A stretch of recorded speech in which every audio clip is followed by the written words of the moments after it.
My name is Sophia, and at 37 years old, I learned that the very people who claim to love you will gladly crush your spirit just to keep their own comfortable lies alive.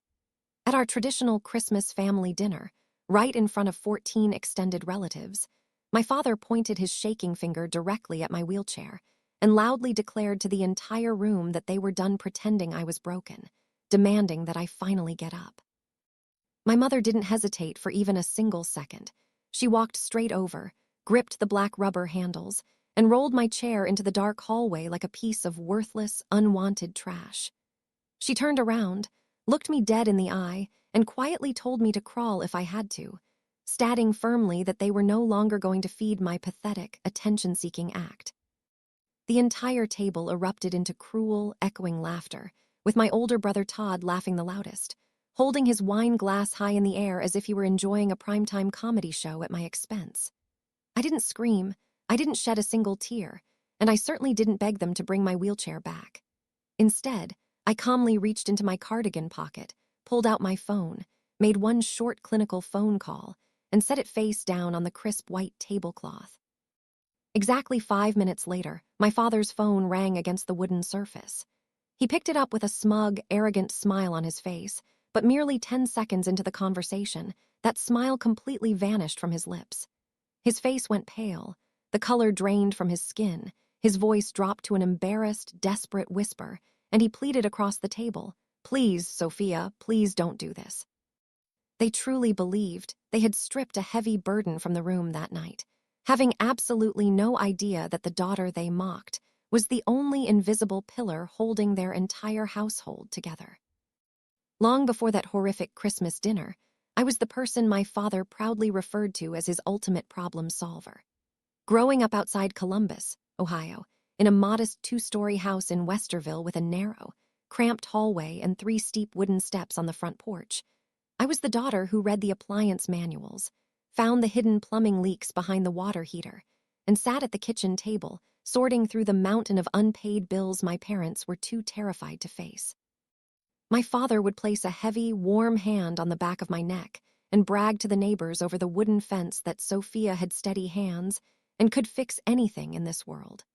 I built my entire childhood around that single sentence, believing with all my heart that as long as I kept fixing their mess, I would hold a permanent place in his affections.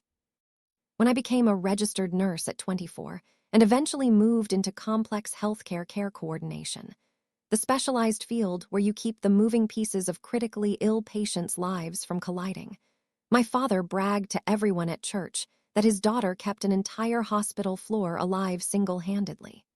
But underneath, his loud public pride lay a deep, toxic hatred for what he considered human weakness. To him, anyone taking disability benefits was a lazy scammer, and my mother, Sharon, echoed every single word he said, enforcing a strict family rule that we never announce our personal problems to the world.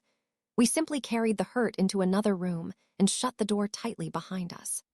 I had no idea that a dark, rainy November night in 2022 would turn me into the very thing my father despised most. I was 34 years old when a heavy commercial truck ran a red light on wet pavement and crushed the driver's side of my sedan. The resulting T10 incomplete spinal cord injury meant I could still stand briefly with bracing or transfer to a car seat, but walking across an open room was permanently over. My wheelchair wasn't a prop, a crutch, or a dramatic story. It was my only bridge to human independence and dignity. But over the next 2 years, my family chose to completely rewrite my reality to suit their own emotional comfort. As my father's own health rapidly deteriorated from failing kidneys and severe diabetes, he desperately needed a strong, capable daughter to lean on, not a broken one. So, to cope with their own denial, my parents decided that the girl in the chair was just an attention-seeking drama queen making a scene, while my lazy brother Todd, who had never fixed a single thing in his entire life, was crowned the devoted, heroic son. What the extended family didn't know was that I was quietly managing every single critical aspect of my father's medical survival behind the scenes. Starting in early 2023, my father required intensive dialysis 3 days a week, every Monday, Wednesday, and Friday morning. Someone had to build a tight life around that machine, and that someone was me. I was the primary emergency contact on every medical form, the one who confirmed his 6:15 a.m. specialized transport, the one who coordinated with his nephrologists, and the one who personally hired and paid a private home aide named Denise Coyle out of my own hard-earned savings. I spent over $850 every single month on his medical supplies, compression socks, Gap rides, and private care, quietly keeping autopay enabled on my bank account while my parents lived in blissful financial ignorance.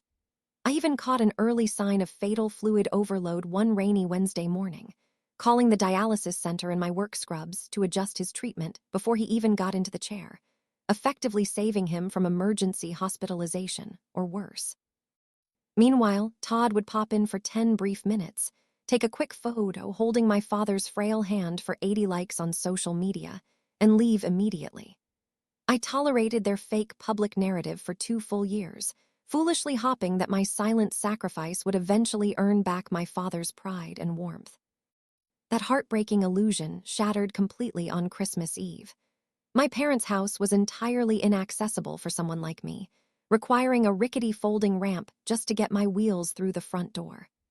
Throughout the dinner, my father dropped subtle, cruel insults, testing how far he could push me in front of the extended family before finally dropping his fork to deliver his grand humiliation.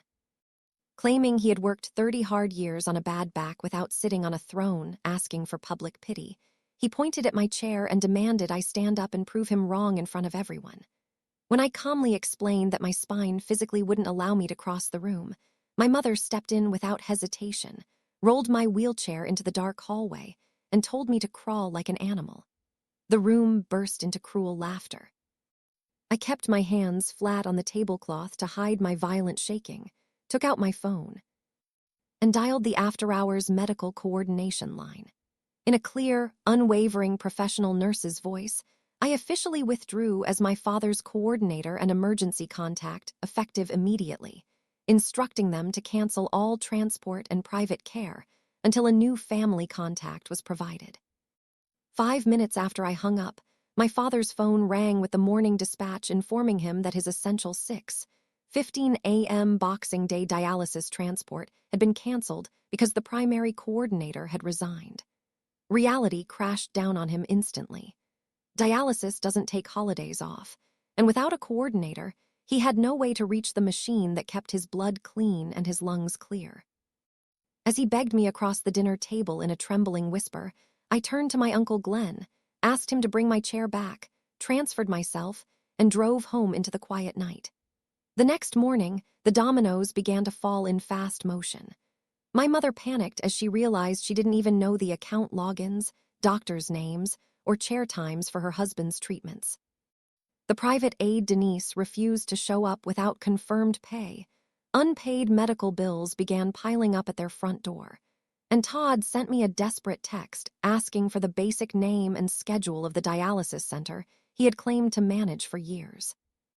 When my mother left a tearful voicemail admitting that Todd had no idea how anything worked and asking why I was punishing them, I saved the recording as absolute proof of their deception.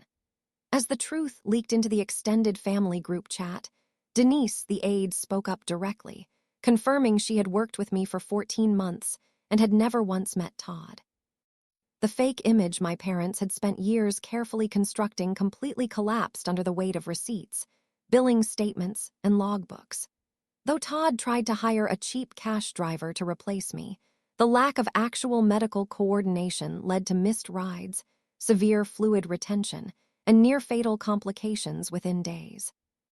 On January 2nd, my mother finally called me with a shaking, terrified voice, admitting she didn't know his medications, his doctors, or how to save him, begging for my help. But the girl who used to sacrifice her own well-being for their approval was gone forever.